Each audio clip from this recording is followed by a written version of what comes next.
توجہ کا طالب ہونے کے پروردگار وہ اللہ جس نے اس پوری کائنات کو 6 دنوں میں خلق کیا ہے، وہ رحمان و رحیم، وہ علی کل شیء قدیر، اپنی لا غیب کتاب میں ارشاد فرماتا ہے وَمَا خَلَقْتُ الْجِنَّ وَالْإِنسَ إِلَّا لِيَعْبُدُونِ، میں نے جنوں اور انسانوں کو پیدا نہیں کیا مگر اپنی عبادت کی خاطر۔ میں نے جنوں اور انسانوں کو اپنی عبادت کے لیے خلق کیا ہے، میں نے جنوں اور انسانوں کو اپنی بندگی کے لیے خلق کیا ہے۔ پروردگار فرما رہا ہے وَمَا خَلَقْتُ الْجِنَّ وَالْإِنسَ إِلَّا لِيَعْبُدُونِ، میں نے نہیں پیدا کیا مگر اپنی بندگی کے لیے۔ اب مسئلہ یہ ہے کہ اللہ کو کہہ رہا ہے کہ اپنے بندوں کو،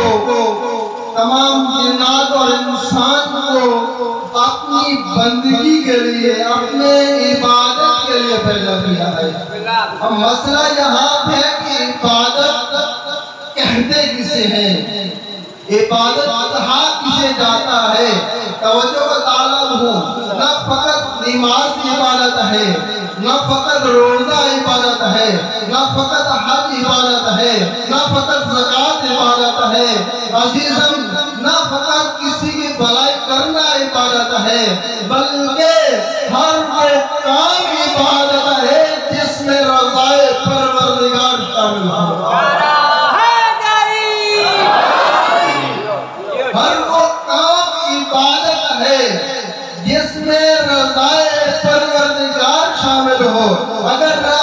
نماز میں رضائے پروردگار شامل ہے تو وہ عبادت ہے، اگر روزے میں رضائے پروردگار شامل ہے تو وہ عبادت ہے، اگر حج میں رضائے پروردگار شامل ہے تو وہ عبادت ہے، اگر زکوٰۃ میں رضائے پروردگار شامل ہے تو وہ عبادت ہے۔ یہاں پر میں جملہ کہنے جا رہا ہوں، اگر ایک انسان پوری زندگی سجدہ میں پڑا رہے، پوری زندگی زکوٰۃ دیتا رہے، پوری زندگی خمس ادا کرتا رہے، اگر اس میں رضائے پروردگار شامل نہیں